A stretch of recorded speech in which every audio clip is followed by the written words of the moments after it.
Hi, everybody. This is Gary Dean, and this is our nightly video report for Wednesday, March 8th, 2017. Saw some them try to push the indexes higher in early trading, and that got sold off. The Dow was weak all day. That had to do with oil that absolutely collapsed, and it is nothing has really changed as far as my overall view. Where I whether the top is in or not, we'll find out, but.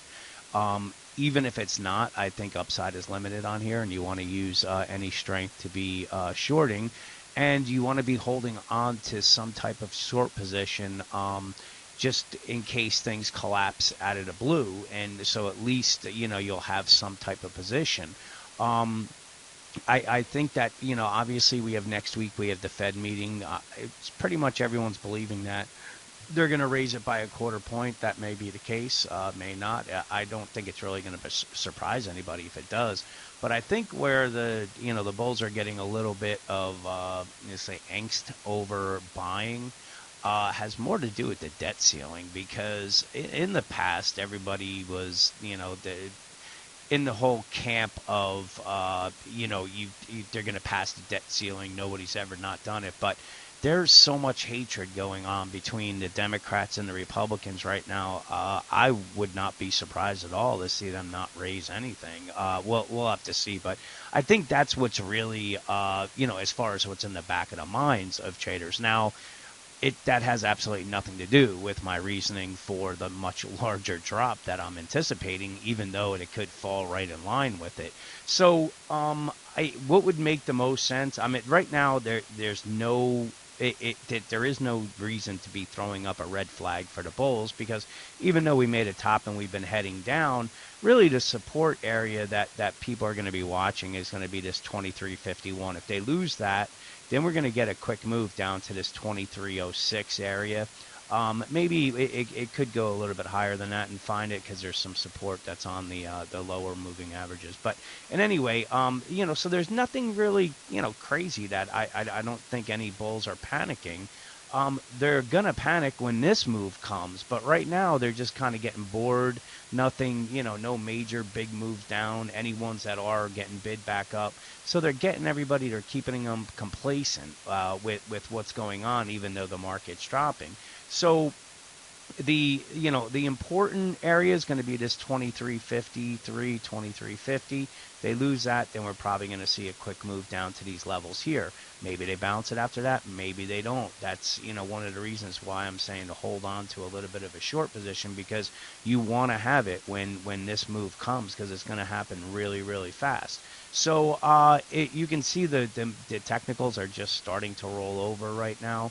One of the reasons that kind of a little iffy on whether we're going to be coming back up and making a new high is the lack of bearish divergences here. But like I've said, we've had so many that were ignored. I don't think that's needed for the market to head down. But I'm going to leave the door open where if it does, it would make sense, because we don't have that bearish divergence. Plus, we have a couple gaps that are above.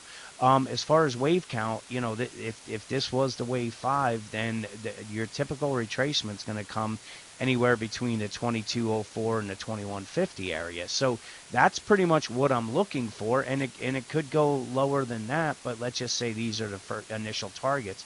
We're getting close into the oversold levels here. I think that if we close below the 50-day moving average, so there's support right here at the 2351, which I was just showing you. But then we have the 2332. So this was it's a little bit higher than the moving average that I was showing you here. So if it breaks, then the next area that you want to keep an eye on is going to be the 2332.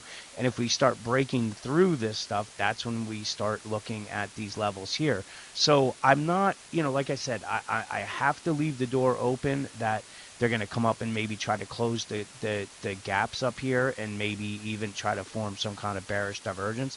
But I want to just be crystal clear. It's not needed for this market to tank.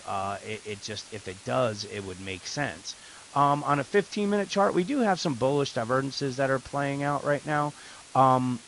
We are at a pivot line right here that you want to keep an eye on, and if they lose it, then again, we're coming into that 2350 in probably a really, really quick manner, and then it's going to be down to the 2340. So you can see each time they start heading down, they're giving themselves more resistance areas that they're going to have to break through to get out of the woods here. So I would say right now you want to keep an eye. The first area that the bulls have to get above is going to be this 2372 up to the 2375. If they get above that, now they have another resistance at the 2378 and then 2383. So you can see that there's areas that are building as resistance, and typically that the way that the bulls have gotten over resistance is they gapped up above it. So maybe they try something like that. But like I said, even if they come up, you want to use strength to short, and just anticipate that the next move is going to be coming someplace down into these levels here. So if they bounce it, don't get stressed. Just use it to short. And if you don't want to be kind of holding on to any short positions, if they do try to stress out some bears, then you just take some off, and if it bounces, you reshort it and you trade like that. And if it ends up going down, then you run with half a position. It's easier said than done, because I was short pretty heavily IWM today, and I was trading half of it and got stopped out right before it made the big turn to the downside. It made a little bit of money when I got stopped out, but unfortunately, I would have loved to have a whole position. As you know, I got stopped out at $1.02 on my options, and I think they closed at $1.45. So that wasn't fun, and I know that what I'm saying is a lot easier said than done. But trade a little bit, hold on to some, and come next month, this time, we're probably going to be sitting here saying, "Wow, that was an awesome trade," and what are we going to do next? So with that, have a great night, and I will talk to you guys tomorrow.